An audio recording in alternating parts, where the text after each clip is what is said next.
જય શ્રી રામ।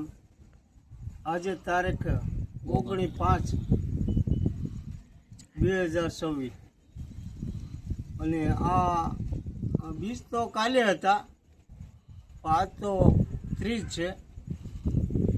બીજ કાલે ઓછા બતાતા હતા કારણ કે કસોટ બીજ તો કાલે હતા, જેઠ મહિનાની સુદ બીજ। અને આ જે ચંદ્ર છે ને એની નીચે સાંદળ્યું છે, એ સાંદળ્યું વૈશાખ મહિનાની બીજને દિવસે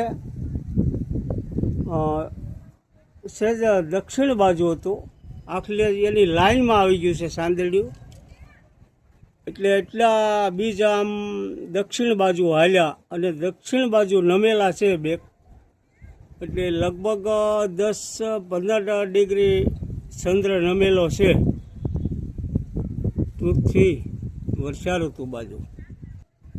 ચંદ્ર નમેલા છે આ બાજુ, એટલે પૃથ્વીનું દક્ષિણ બાજુ વર્ષા ઋતુમાં જવાનું બતાવે છે બીજ।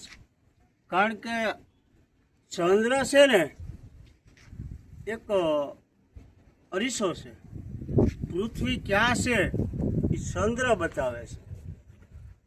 બીજ આમ નમેલા છે દક્ષિણ બાજુ, એટલે પૃથ્વી દક્ષિણ બાજુ જે હોય અને પવન બતાવે છે, જે બાજુ પૃથ્વી જાય એ બાજુથી જે પવન આવે છે અને વૃષ્ટિ આવતી નથી, પૃથ્વી વર્ષા ઋતુમાં જાય છે।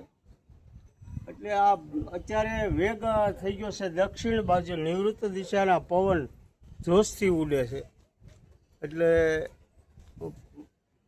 15-20 દિવસની અંદર વૃષ્ટિ થાય।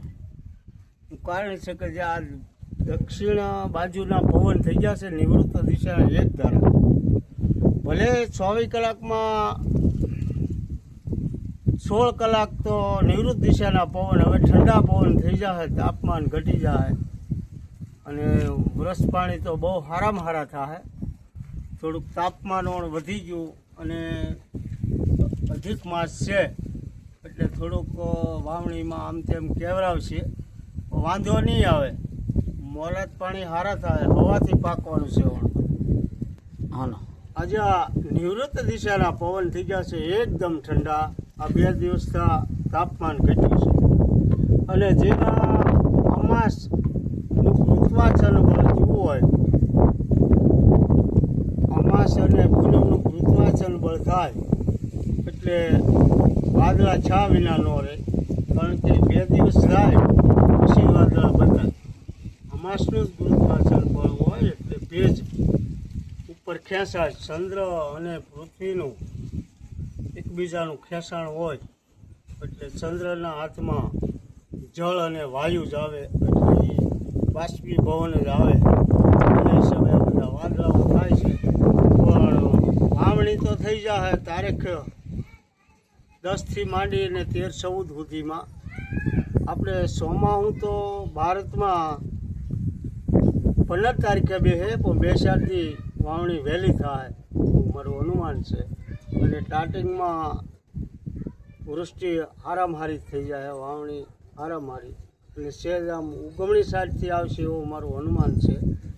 પેલો થોડા ઘણા ગામડા લેહે, પછી ધીરે ધીરે બધે વૃષ્ટિ હારામાં હારી થઈ જાય।